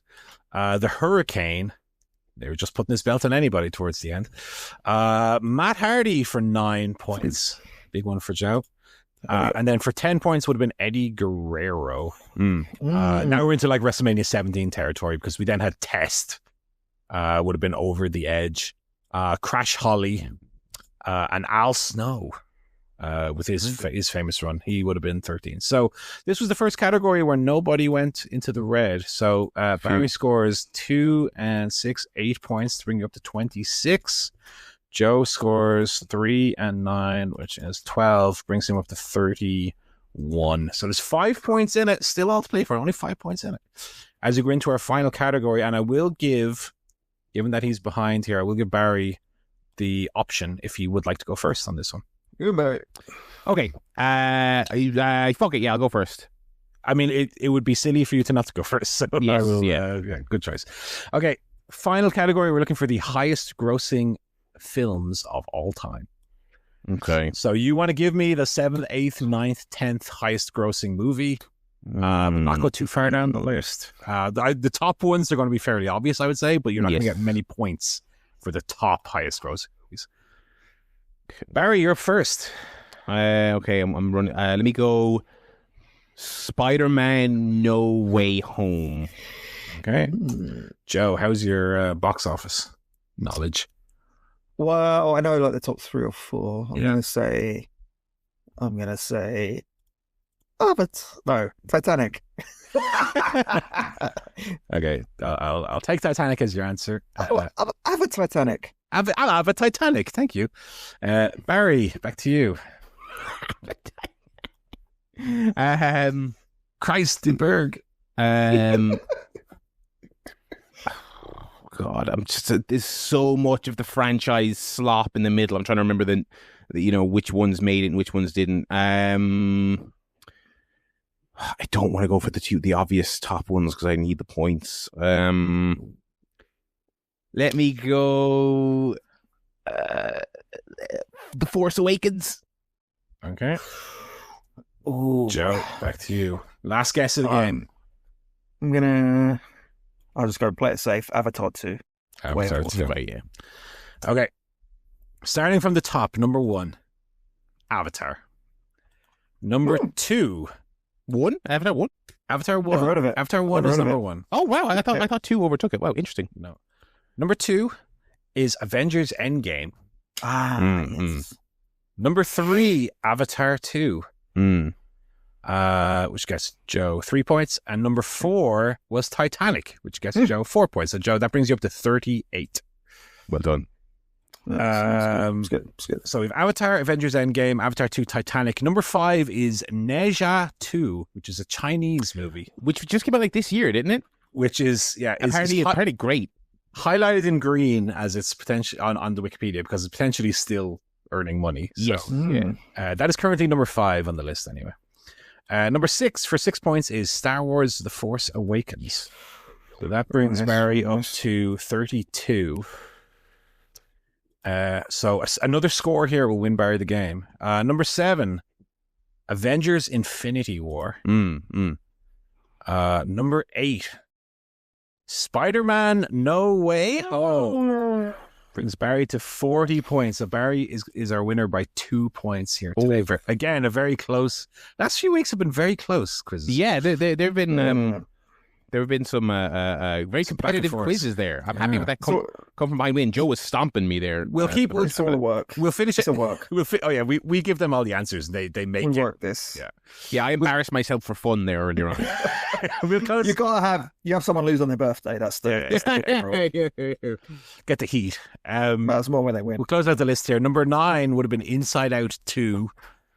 And for 10 big points, Jurassic World. Yeah. Your red zone answers were Lion King 2019, the original Avengers, and Furious 7, starring Paul Walker's brother, to bring it full circle. Which is mad that we're talking about that, given that I made this quiz before we had that conversation. There we go. Congrats to our winner, Barry, this week. Thank you very much, Quizmaster Paul, as always, for another banging quiz. Tremendous. We appreciate that. Now, Paul, I'm gonna have to ask you to actually keep the reins of the podcast here. I did not get around to watching any AE dub television this week, sadly, so I might need you to drive that that segment, if I could be so bold. I did not watch any Collision this week. Okay. I'll let you guys know that. By Denis Villeneuve, yeah. Par advance. No, it was a Thursday Collision. I find that the odds of me watching Collision are increased. Number one, when it's on a Saturday night, and number two, if it's live. I enjoy watching a live Saturday night Collision. Yeah, it's also like, even when it's live I never watch it live, but when it's a Saturday show and it's kind of like it's there for you on Sunday morning, I'm like, oh, this just happened, I'll watch it. For some reason, you'd swear I had such a fucking busy life, but when a show is from like earlier in the week, it's kind of like, it's old news. Do you know what I mean? So I struggle to get... Same with Dynamite. Like, I just didn't have time this week to watch Dynamite on Thursday like morning, and then it was just like, there was like, oh, I got other stuff to do, you know. I'm with you. There wasn't sports this week, was there? I don't know what that was about. I couldn't tell you. I don't know. Yeah. Anyway, it doesn't matter anyway. But whether it's live or not, Thursday Collision. Just then Friday comes, you're working, something's on Friday evening. Then I can't. It being live and I'm up. If I'm awake on a Saturday night, I'll stick it on. You know, I might not watch the whole show, but I'll stick it on. I'll try and catch it. But by the way, before we dive into the review, Joe, I hope you won't be offended. I just in your honor, if I could be so bold as to do the artwork this week for the review at the end, I've concocted one for you boys. So I'll give you a week off if you don't mind. Do that. Work away, Paul. Okay, so Joe, did you watch Dynamite this week? I'll be honest, no. Oh wow, same as Barry, really. Like, I kind of didn't get to it, and then it was like, oh, it's gone. It's been half a week. Oh my god! Please, I'm very excited for all in. I'm really, really up for it. Yeah, I'm loving TV at the point. It's absolutely not an indictment of their TV. It's just weekly TV. Sometimes you just think that 2 hours in it. Take a week off. I mean, the show was good. I do think, in terms of things being super important, I think you probably took a good week to not watch it. But it was a super fun show. I was loving it. I was laughing. I was having fun. I was excited. I was fucking It was ticking a lot of the boxes this Dynamite, I will say that. I'll give you the heads up anyway. I'll run through the show and tell you if there's anything worth going out of your way to check out. Dynamite kicks off with Excalibur, Tony Storm arriving at the arena, still wearing the Carmen Sandiego gear, which thumbs up on that, as we mentioned last week. Yeah, I think that's a hit. That's a keeper. That's a keeper. She was attacked by Mercedes Moné. It was very funny. Mercedes kept trying to put her in the statement maker, as it's called now. But like, Tony Storm would keep finding herself not quite in the correct position for it, so they keep like rolling backwards. They got it on in the end. Mina ran out for the save, and they are doing Mina against Mercedes for the TBS title on this coming Dynamite, by the way, is Dynamite 300, so make sure not. Oh yes, yeah, we'll watch that one. I wonder if we might get a little Mina title win. I don't think they're beating Mercedes this close to, not even with a little No. I think, as we said last week, I think Mercedes will go pristine into this match, and Tony will get the biggest win, like any woman. I think what we might actually get, because I wouldn't be surprised if they have their match and then we get maybe a little bit of a Mercedes beat down at Mina. Will Mina run the Razor brother like Tanahashi watching on sadly, like Jun Kasai? I don't know. Will we get Mercedes just like beating the shit out of her to set this up? I kind of hope so, because I think if they just have a match and Mercedes wins and that's supposed to be like heat, I don't know. That's a bit soft, I think. Yeah, I mean they've been Mercedes and Tony Storm have been going back and forth this week on the game. Let the games begin, and the mind games and this and that. So we'll see what comes of it. Then we had like an idea that was quite cute, but I don't know if it was really carried out super well. So the Young Bucks appear on screen and say, we know that Ospreay and Swerve match was scheduled for the second hour. We've changed the schedule a little bit. That match is now. And so you had the kind of, and it was well thought out, where you had like Ospreay's music hit. He doesn't come out. And then right before the bit where he like chants to the crowd, he like sprints out with his boots half on, tape in his wrist, with his elbow pad in his mouth. Which was quite funny. Like, I don't really get the whole they moved the match to inconvenience them, because then Ospreay sort of just won the match anyway. Like, and they didn't work the match like if they'd been that we love the details on this show. If they had done a little thing where it's like, oh, Swerve hadn't warmed up properly, and he like strained his leg or something during the match. Oh, he's grabbing his hamstring. Oh, his hamstring might be gone. He didn't warm up properly backstage. Or some consequence to the fact that the match was moved forward. Instead of they came out with their gear, like Swerve came out, was still putting his like shirt on. That was really it. Apart from that, they just kind of matter-of-factly won the match. I would like a little bit more to it than the cutesy, oh, look how inconvenienced they are by when they made their entrance, and then after that, they just won the match. You could have worked it into the story of the match. Yeah. It would be fine. There was like a post-match stomp on the Bucks as well. And then they challenged the Bucks to put their EVP titles on the line. Ew, what? At the pay-per-view. That's awful. In the sense of if they lose, they're no longer the EVPs. I don't think that's what I mean. Yeah. Yeah. Well, my read of it wasn't we'll then get Swerve as the new EVP. Yeah. No, then you'd just be Attitude Era. Yeah. Yeah. So I think they are trying to get away from the Young Bucks as EVP characters, which I think is a net positive, to be honest. I don't mind that if it gets them away from this authority thing. Yeah, I think that's put it to bed. Absolutely, yeah. I think that's kind of what they're going for here. From a character motivation standpoint, I don't really get why the Bucks would accept that as a stipulation. What's on the other side? What's on the other side? I don't think they made anything on the other side. So my feeling is that it'll just be that, which is kind of not not the best thought out, but we'll see what they come up with. We then had Kota Ibushi and Trent Beretta. This is where we had all the ponderings about, I talked about last week when Ibushi first returned that he looked okay, cautiously optimistic, albeit it was just a very brief run. And here he had his first match against Trent Beretta. Again, very solid. I mean, okay, good. I know the bar is low when we say like, oh, he didn't embarrass himself. He didn't look atrocious. But it was like perfectly good. Was it Ibushi from like the rest of the whatever? Yeah, no. But I mean, he looked perfectly fine. Good, a little 7-minute match. Trent sold for him well. He hit his most of his moves. He wasn't doing Phoenix splashes necessarily, but he was doing good looking strikes, selling well. And then he won with the Kamigoye. He took a hell of a good pile driver as well, by the way. But yeah, perfectly good match. And then Kazuchika Okada came out and stared him down, and we're told Tony Khan has made it official: Ibushi Okada on next week's Dynamite. Big match. I mean, if this was Ibushi's audition, I would say he passed it. Let's see what Okada Ibushi 2015 looks like. I would hope that they would be given a little bit of time for that one. I don't want that to be a 12-minute in and out. That's when you give a good 22, I would say. Then the festivities begin. We had a brief Moxley promo, which was typical Moxley fare. We then had Renee backstage with AR Fox saying, you had a good match with Moxley and Collision last week. You have a bit of momentum going. What's next? Ricochet interrupts and says, I've been looking for some help. How about AR Fox teams with me tonight against Jet Speed?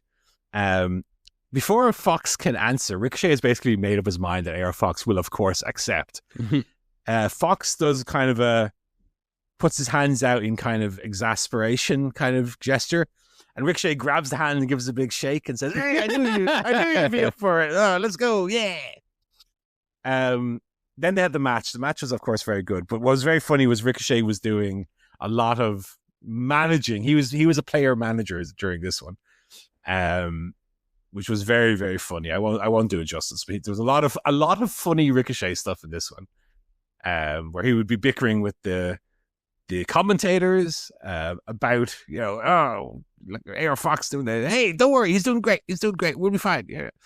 Anyway, the match ended with Ricochet, of course, getting upset and jumping off the apron and leaving him high and dry. But it's good stuff. Jet Speed did get the win, but they were then attacked by the Hurt Syndicate, threw them to a table, beat the shit out of them. And then we had a MJF promo with the Hurt Syndicate. One thing that I want to mention here is that MVP This is my nitpick of the week. I'm not so sure on MVP's instincts in terms of when to interject himself into other people's promos. He likes to interrupt people and go, yeah, let me shout at the fans for a second as well. And sometimes I feel like you need to just be quiet. MJF's doing a promo here. We don't need you jumping in every 3 seconds, interjecting yourself. He talked about unmasking Mystico, of course, and entering the gauntlet potentially.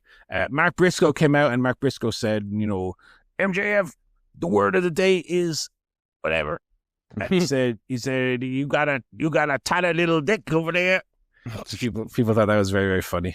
And so what they seem to be getting at is Briscoe did win. The match was next. Briscoe did win the 4-way to be the number 1 spot in the gauntlet. So Mark Briscoe is confirmed number 1 in the gauntlet. Hell yeah. This coming week, MJF is in a match for the confirmed number 2 in the gauntlet match. So I feel like we're going to start the gauntlet match with Briscoe and MJF, and they were kind of building to that here a little bit, go back and forth. We then had the match, as I said, very good match. I mean, Bandito, Takeshita, Briscoe, and Roderick Strong. I mean, if you're going to have a 4-way, those are 4 people you put in it, because there was a lot of great shit in here, especially with Bandito and Takeshita, which we've since learned that's the main event of the Ring of Honor show right before All In. Supercard of Honor is Bandito Takeshita for the Ring of Honor World title. That is a match that I don't typically have a lot of Ring of Honor interest, but that's one I might need to tune in and check that one out. Could be good. Women had the same match, the 4-way for the number 1 spot in the gauntlet match. That was won by Chris Statlander, defeating Willow, Thunder Rosa, and Athena after Marina Shafir came out to and Wheeler Yuta to again try and get on Statlander's good side. Statlander did get the win. After their assist, we then had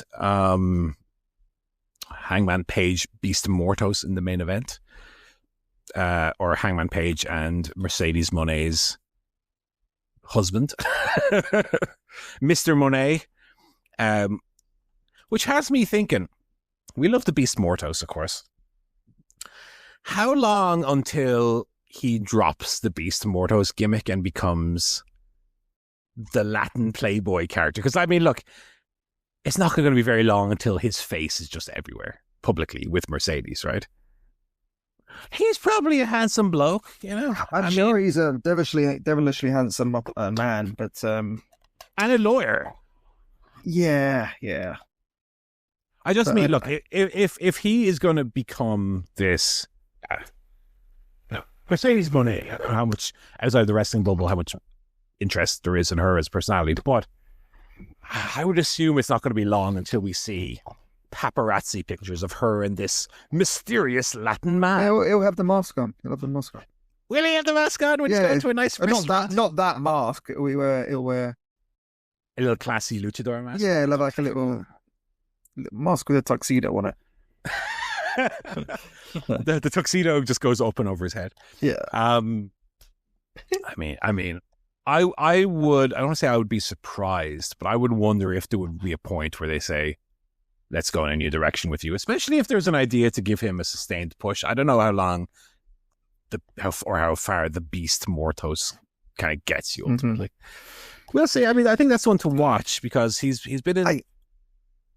My only problem with Mort, I think he could do that gimmick, but just the mask is kind of goofy. It's a little bit like comedy almost. The current mask he has. The current mask. It's like a little goblin man. It's a little goblin man. I think if he switched to like a kind of more serious looking mask, like the other luchadors, he could still be the Beast. Just retool it a little bit.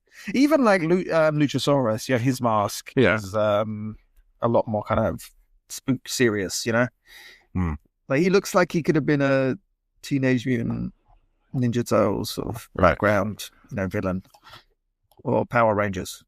Yeah. I mean, not even necessarily that they would ever go in that direction, but like if they were to pair them on screen someday, again, you can't do Mercedes and the Beast Mortos. It's not going to work. Beauty and the Beast. Yeah, but he's a big. That's it. They can get together and then Tame she him. can turn him into the handsome You prince. could get some very funny montages where she's like teaching him how to read and how to tie his shoes and stuff. That could be very funny.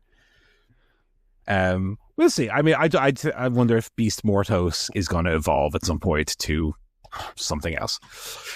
Well, he's been in 2 main events the last 2 weeks. He was in the main event, albeit a multi-man match of the Arena Mexico show, and he was at the main event here, which is very good. Post-match, there was a big brawl. Moxley choked out Hangman with a chain before Ospreay came out for the save, and the Ops. And then we had a good little online digital only backstage after the main event where they were getting the doctors to take a look at Hangman. Hangman pulled Ospreay close. And he said, "They'll have to kill me. They'll have to kill me." So that was your Dynamite. A very good show, very fun. Lots of good matches. Lots of again, nothing critical that I would say. Oh, you missed out. You're not going to understand what the fuck's going on. But I think Dynamite 300 next week is kind of the more important one, and then we have one more before All In. So let's see. I mean, you can imagine the matches are going to start to flow like wine soon. I think we have a good idea of six or seven maybe matches that are going to happen, right? I would anticipate we might have another 5 or 6 to be added to that. Yeah. That was your Dynamite this week. And again, no Collision. No Collision. None of us watched Collision, unfortunately. From this cast this week. So, the pictures with no annoying attendees for Joe and Paul this week. Lads, you've both seen the new 28 time period later film. Yeah. Has anyone watched all of them in sequence? I didn't watch it in sequence. I watched you watched years, days, weeks. Oh, you did the American date system. Very good. Very good. I have never seen Weeks. I just watched the original one and then the new one. Joe, you can maybe tell me if Weeks is worth checking out. I only watched it. I'd never had any interest in watching it. I only watched it because I just watched the other two. It is much more your kind of, we're going to shoot a load of zombies kind of fare. It has Jeremy Renner in it, which it's got actually a surprise. It's got Idris Elba as well, right? It's got a decent enough cast. A minor part, really, Idris Elba. Yeah. A bit like his role in Prometheus, where he's just sort of there being rough in the background. Yeah. Imogen Poots. Robert Carlyle is very good, but he's very much the Cillian Murphy of this film. He's very good, but yeah, it's kind of, the premise is very silly. Like it's 6 months later and they're repatriating kind of British people who were abroad back to London, and you kind of think, really, why? just stay in Spain. I'll just stay in Spain, thanks, rather than go back to live in Canary Wharf, zombie land. Just on the off chance. And so like, it is a little bit, the only kind of interesting sort of wrinkle to it is it was 2007, so it's sort of post-Iraq war, post-Afghanistan war, and it's Americans occupying another country, randomly shooting civilians as they do. But they don't really go into that much. Instead, this is small spoilers, but like the two kids who are kind of at the center of it, Robert Carlyle's kids, they do the kind of Harry Potter, Luke Skywalker chosen one thing where that they have immunity to the infection, and so it becomes all about Rose Byrne is a scientist in here, and she's like, we've got to save these kids, they're so important, they could be the cure. It's like, Last of Us, fucking hackney. I know, but even in The Last of Us, they don't like, that's kind of a secret, right? It's not like right that's what it's all about. But I think even in 2007, that was a little bit hackneyed, that kind of whole thing. So I believe as well, and again, spoilers for the movie that even I haven't seen, but I don't really care. I believe the ending of the movie is like, the virus has spread to Paris or something. Right? There was a very tacked on scene. I was reading about this earlier in the trivia, where they a bunch of infected wander towards the Eiffel Tower. That's like the post-credits scene. It's very tacked on. And then in 28 years later, they kind of retcon that with one sentence of on-screen text where they go, they figured that out in Europe anyway. Don't worry about that. Let's say Mo. Yeah, so that was kind of silly, just a silly like thing anyway, so I don't mind that. But yeah, it worse than the original, obviously, had none of the kind of interesting ideas to it. It was just, zombie movie. Zombie sequel. In rewatching the first one, I think it's my third time seeing it. Still very, very good. I like that there's kind of a layer on top of it just being a simple zombie movie with the story first of Cillian Murphy's character waking up, and I mean the London stuff is like the best stuff in the movie, where it's just totally, deserted, and how they did that.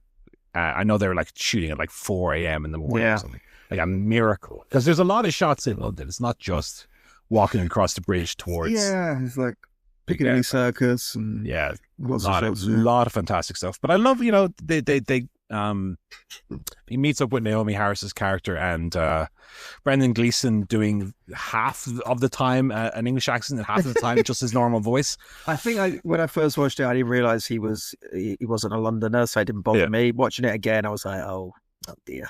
And the daughter as well, his daughter in it. She's just terrible. She's from the kid who played us from Liverpool, and she's doing this awful London accent. Oh, it's so bad. I enjoyed the film as well. I think the shots, as you mentioned, it's very kind of innovative and interesting. The shots, very raw kind of feeling. But I would say the acting throughout it is pretty bad. Other than Cillian Murphy, I feel like everyone in the film is. I mean, I would say even Cillian. This was one of his earliest movies. I think he was alright. I didn't think he was bad, but like even Naomi Harris, who I think is a really good actress, she's just a bit screechy and kind of just not believable in this. The kid is terrible. Brendan Gleeson, the kid is terrible. A brilliant actor, doesn't put in his best. He's all right. And then I think that the most revealing thing is there's a lot of people in this who were in the Sky One series Dream Team. And okay, I didn't really. That to me is a sign that you're not getting the best acting. Yeah, that's the hallmark of it. There were 3 or 4 of them, the soldiers and the guy from the beginning. They're all Dream Team characters. Like, well, come on. I mean, it's good, but I watched this on my DVD copy, right? And obviously, this is not a movie that's ever going to translate well to Blu-ray or 4K because it was shot on like consumer grade little digital cameras, which I do think adds to the grittiness. There are some shots though where, like, because of the way the color, not quite the color grading, but the way the color is imparted onto the screen, like if people move too quickly, certain parts of the shadows will be out of sync with their actual movement. So there were some shots where people's own faces were out of sync. Like the left half of the face would be moving at a different speed to the right side of the face, which is very odd. But like I say, overall, I think it kind of worked, and I like the they get the message to go and find salvation, and then ultimately what they find is it was something else. And I like again that the story has this simplicity, but the story is not just escape from the zombies. There's a little more going on to it than that. So yeah, very good for me. And then that brings us to the new one. Yeah, so you haven't seen it, Barry, so I don't want to go into like a full. I'll say I loved it. I really loved it. It's not a zombie movie. I think there are I got the sense in the screening that maybe the people weren't sure what to make of it. Maybe because they were expecting The Walking Dead or even The Last of It, and it's not that at all. It is, as I described on Letterboxd, it's like Kes set in the world of Mad Max. That's like the story and the theme. Like it's got nothing to do with 28 Days Later, really. Like it's just completely unrelated to that film almost. It is, which I like about it as a sequel. Yeah, I like that it's an actual movie that just went, we're going to set it in that world because then we can get it made and released. It's like the opposite of Star Wars, where the world feels so small because it's always about the same And again, core characters. In complete contrast to 28 Weeks Later, the main character, who's this young teenage boy, he's just an ordinary boy. He's not Luke Skywalker. He's not Harry Potter. No. He's just an ordinary kid who's in this situation. Great performance as well, by the way. Yeah, really good. And I enjoyed all the performances in it, really. Even Aaron Taylor-Johnson, who I don't really normally like, but I think he's been on a little run of solid he's had a little run. He basically plays the bastard pack in this film. He does, yes. It's just a nice thing. They're all Geordie. I wouldn't recommend this film to Americans, I'll be honest, because A, you won't understand any of the accents, and B, it's quite a English kind of film in sort of sensibilities and the Brexitiness of it and the kind of islandness of it. So yeah, and the fact that Jodie Comer says cunt about 50 times in the first scene. Yeah, no, I absolutely loved it. I've been thinking about it sort of non-stop since Thursday when I saw it. I want to go see it again. Because so many bold choices, especially the second half of the film. And I know that's been mentioned in some of the reviews, but the second half, it does throw a lot of things. One, they don't spend a lot of time setting the things up. They do. All of it's kind of foreshadowed, and all of it's, I think, is hinted at, but they don't. It's not like hand holding where we cut to this thing and then we cut back, we cut and cut, and it's gonna, telling you exactly what's gonna happen. They do throw things at you that are a bit unexpected, but God, I thought it was really interesting. Yes, I liked it a lot as well. I don't think I put my Letterboxd review up yet, but I go like strong 7, low 8 maybe. Okay. It's kind of a film with two halves. And like I said, all performances I thought were really good. I especially liked Ray Fiennes when he shows up. Taylor Johnson, I think, very solid again. I think he's like the same in Nosferatu. I've actually gone from saying he was one of like the worst working actors, so I think he's decently a solid hand these days. I did have some gripes with some of the motivations and some of the writing. Maybe when Barry sees it, we can. Yeah, whether it's soon or not, we can do a kind of more of a spoiler thing. But there were some kind of things where they don't fully explain the context behind some things, and I would like it to go a little bit deeper.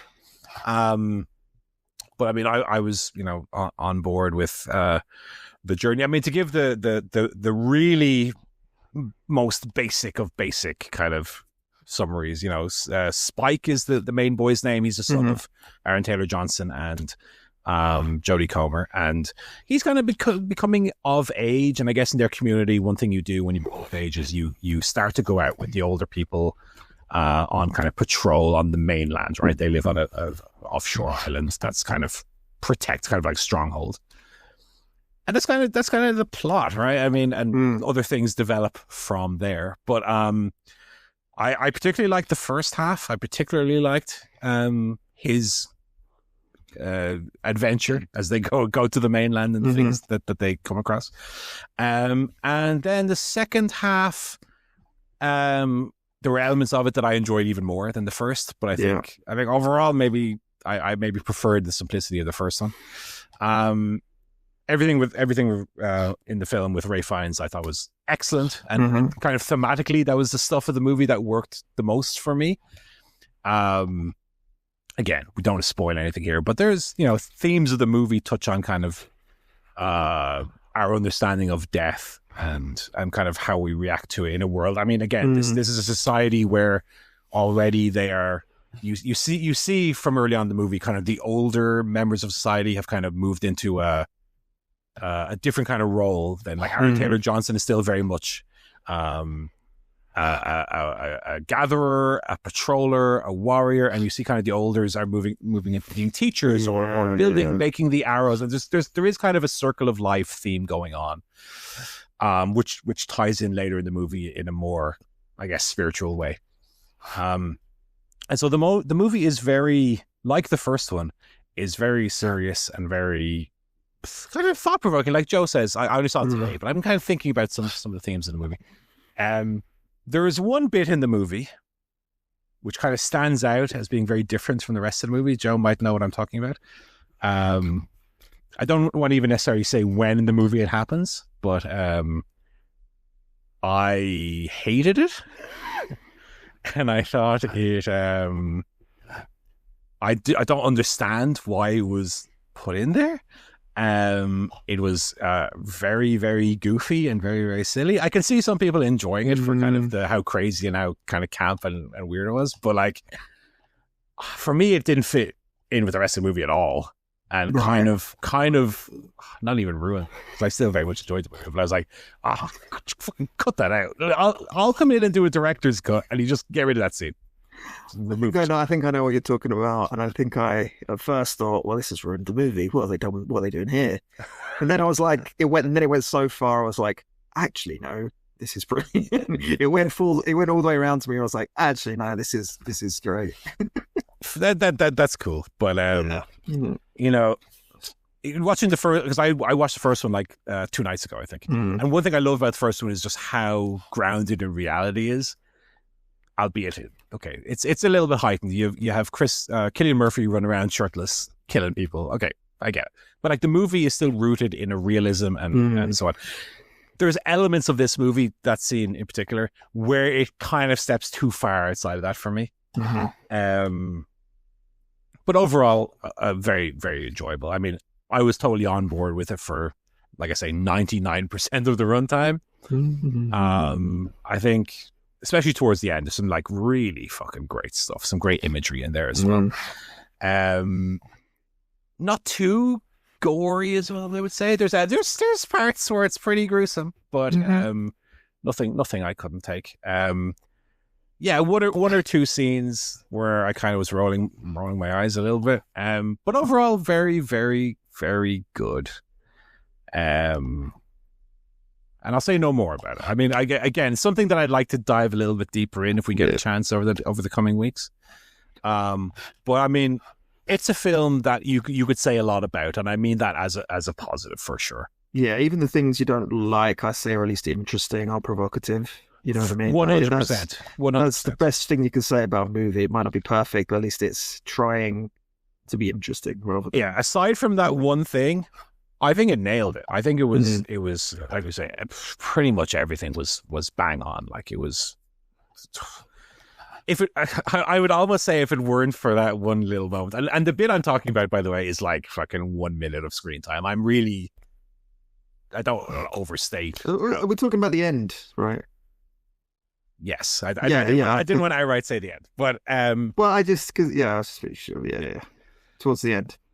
Towards the end, the movie is great. Don't worry. I mean, the movie is top notch stuff. So go and enjoy it. And this again, one other thought. Let me finish on one thought. Coming out of this movie, when you cast a child actor, is the trick to getting a good performance is just make them working class? Make the character working class. Yeah, not a posho. Because in the first movie, the girl is a posho. Oh, daddy, what is this ruffian doing in the bad performance? Kid here, oh, my fucking, I don't know, he's on Australian. He's a Geordie. I think he's from Europe. Why, man, me mum. Oh, me mum's over here. We are going to get me land. When mum would you both when we finds away, man. I can't see it. Anyway, very, very, very good. I think Joe and myself will both give it the 2 thumbs up. Yeah. I do need to give Danny Boyle a call and say, you need to explain to me a few things behind your thought process here. Listen, Danny, what are you doing? Daniel, can I call you Daniel? Dan, lad. Yeah, there might have been 2 minutes of the movie that I think could have done with either cutting out entirely or at least rethinking. But it's an extremely well made movie, and if you enjoyed the first one, I don't see how you could come out of this one anything other than. I mean, I tell you, Joe, I was thinking. Hour and a half into this one, I think I like this better than the original. Yeah. For me, yeah. Definitely. So, definitely. I mean, that's big praise. Leave it there. So until I wrap my eyes around it. Yeah. Speaking of eyes, I watched one motion picture. What a segue! I watched Heart Eyes, which is like some very low budget horror Sony stuff. from earlier this year. It's kind of one of these new things that's kind of in vogue. It's like a horror comedy that's like splitting the difference. It's kind of a this is going to sound meaner than I mean it, but it's like a sub Christopher Landon film. Do you know what I mean? It's like it's not quite a freaky, it's not quite on that level, but it's doing that thing. It's like a rom-com basically. So there's a killer called Hard Eyes, very stupid mask, very stupid name, very stupid idea. He goes on a spree killing couples on Valentine's Day. And the movie follows your classic final girl who is in a kind of will they won't they relationship with a new guy who just started at her ad company. She works for she works in advertising for like a diamond company, and so they're having a little Ross Rachel thing while being chased by a serial killer, and that's the premise, and it's perfectly fine. It's an enjoyable enough, like breezy 90 minutes of, you know, some silly kills and some, you know, some cutesy dialogue. The two leads are charming enough. It's fine. It's a perfectly watchable one of those. Again, it's not quite up on your, you know, your Happy Death Day or Freaky or any of that stuff, but it's in that ballpark. If that type of thing scratched an itch for you, you might have some fun with this too. So yeah, you know, put it on the maybe pile if you're looking for something easy some evening to watch. That's all I watched this week. Any non-28 films? Yes, one for me. My latest library pick. Oh, yes. So I think I've watched 4 movies now specifically that maybe I might otherwise not have watched because I picked them out of my local biblioteca. We watched first Conversation. What did I watch after the Conversation? Sideways. I forget what the other movie was. There's some other movie I watched. Quiet Day, Part 1. So now I watched The Big Sleep, 1946's The Big Sleep, very famous noir, starring Humphrey Bogart and Lauren Bacall, the first of the Bogart and Bacall. I don't slap so well this time of night. An actual line from the movie. Chuck Gams down to here. You stupid dame. This is the first of the Bogey and Bacall trilogy. They I think got together and married very shortly after the production of this movie, and so they were kind of the hot couple in Hollywood at the time. And so Hollywood's fat cats said, "Well, we gotta make some movies with these two in them." So they actually reshot a lot of this movie to include more scenes featuring the two. But it's a very good noir. I don't think I loved it as much as A Double Indemnity or I haven't seen a huge number of noirs, but stuff like Shadow of a Doubt, Maltese Falcon. Didn't immediately love it. Like when I watched Double Indemnity, like straight away I was like, "Oh, this is great shit. This is good stuff." I'd say Big Sleep has a slightly more complicated storyline. It's a little bit more dense, got a little bit more convoluted, a little bit more going on. Kind of similar to Maltese Falcon. But Bacall and Bogart are great in it. Performances are very likable, and you know the plot is it is based on a book, but the plot does go in interesting directions and kind of keeps you on the edge of your seat. So while I thought it was very, very good, I didn't love it in the way that I loved other noirs that I've seen. Okay.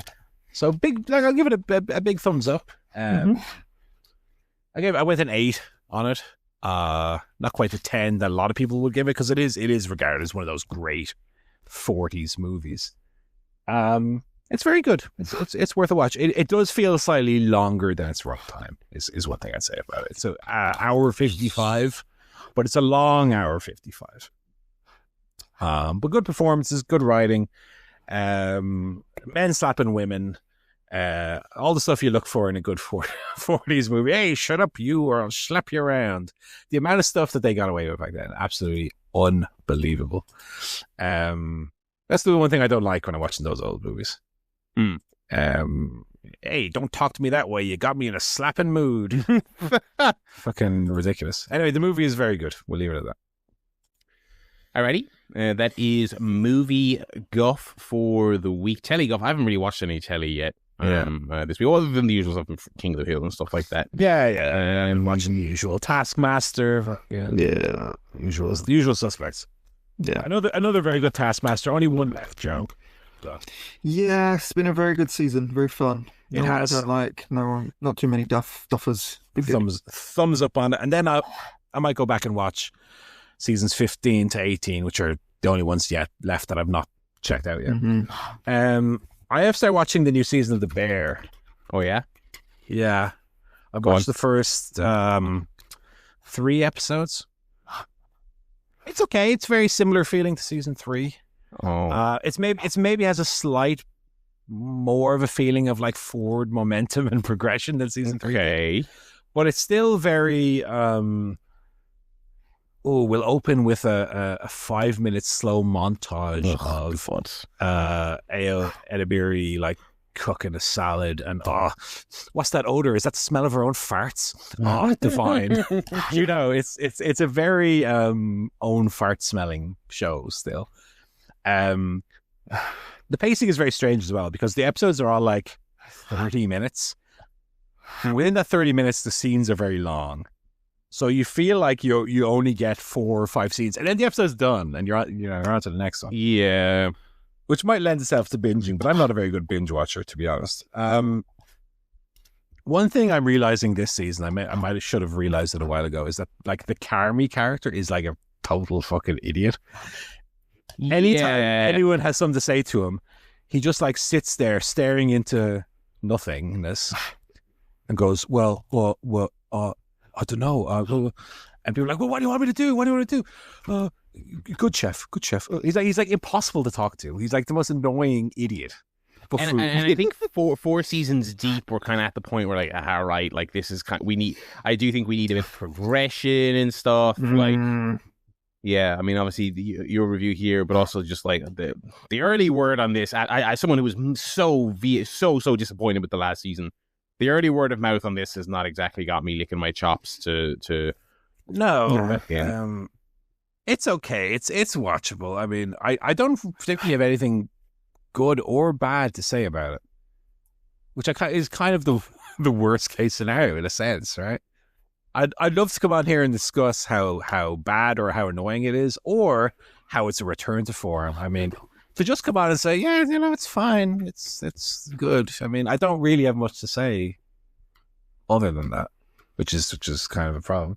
Yeah, it's not been a great year for TV, I don't think.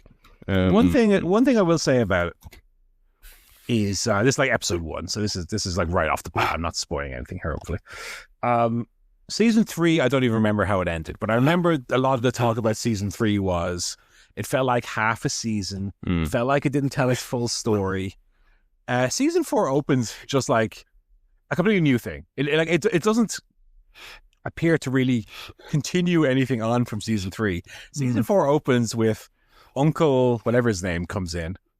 The guy who looks like Shea Wiggum will look in 20 years. Yeah. He comes in and goes, the fucking restaurant's not making any money. Here's a literal clock counting down the time until you're out of business. So they've introduced a literal ticking clock. Nice. And that's the plot now. They got to make the money. They got to turn the restaurant around before this clock literally, and every episode, cut to the clock. Oh my God, the time on the clock is less than it was the last time we saw it. That's a little underwhelming for sure. As feels like a cheap plot device. What else can we do? Oh, the restaurant's in trouble. They're gonna make the money. It feels like they're really kind of wringing all the juice out of that waiter's napkin, so to speak. Yeah. I still like the characters. Still like Ayo Edebiri's character. I still like. Oh yeah. They've got your man from Fantastic Four. I can never fucking remember. Cousin Christopher Richie Nimbo El Gajaiman, whatever his name is. He's still like really good, and like the characters are likable and the performances are good, but like the Carmy character, who's like the center of the thing, is just this like brain dead, mouth agape, like idiot who all he can do seemingly is go yes chef, or like make a pasta or whatever. I mean, to me that character has not got enough agency or enough going on to be like the hook of the show, and I think that's part of why it suffers. You know, it's fine. It's sit down and stick it on for 30 minutes. I can do that. I can watch it in my normal rotation. So we'll see how it goes. I know there is one episode, I think it's episode 7, that's like 68 minutes or something. That would be like the one big ep. Every other episode is 30 to 35 in the range. So it's, it's easy enough to watch. We'll see where it goes. And if there is any wavering in the quality either way, I'll of course let you guys know. But while I still enjoy it to an extent, I don't know that there's enough for me to like convince you guys that it's worth watching, to be honest. Yeah, I am gonna watch it just because it takes a lot for me to kind of drop a show completely cold like that. But yeah, I mean, yeah, season 3 was pretty disappointing. But yeah, on the game front again, just kind of playing stuff I've been talking about the last few weeks. Put a couple more hours into Rematch. It's really good. I feel like as the weeks tick by, it could go one of two ways. Everyone could get worse, or they could get better. I feel like, generally speaking, I think players are getting more kind of team focused in Rematch. Going to be make or break. And I think it's very slowly trending in the right direction. So that's good. Also played more Peak, which is great fun. I wish that was on more consoles. I think we'd have a lot of fun playing Peak, the co-op voice chat and climbing game. But PC at the moment. But yeah, that's all I played this week. Well, I finished Celeste. Oh yes, yeah, you usually got a Peak from last week. Which what a game! What a wonderful game. I didn't do any of the extra getting all the hearts or all the tapes or all. No, that's psychotic. Strawberry, yeah. I rolled the credits. I said that's enough for me. You unlocked a new level, the core. I said I'm grand. Don't worry. I know I can't do that level because you need the hearts to do that level. So don't worry about it. I'll watch it on YouTube. But I did roll the credits. Did not ever use assist mode. In fact, I could not figure out how to get assist mode on. So I just had to do it myself. So I was happy to beat the game. Definitely, really fun. Great story, great platforming. Never got frustrated with it. Never felt it was like too hard. The fact that you respawn immediately means that the difficulty is undercut somewhat. And yeah, just a absolutely fantastic platformer. I loved it. And then I started playing Vampire Survivors. I know, I said I was going to play Indiana Jones, but I keep playing these other I forgot you games. said that, actually, yeah. I played 2 other games since. So I'm playing Vampire Survivors. Probably about 10 hours into that as well. Very fun. I will say 10 hours in, I'm happy that you can like end a run when you want, because there is a point you hit where the run going on longer does start to become diminishing returns in terms of enjoying the game. Yeah. I am going through the collectibles. I think there's like 140 collectibles. I've got about 100 of them already, or unlockables, I should say. Yeah. So I'm trying to just get as much as I can from that. I just last night I shared a clip on our little chat here.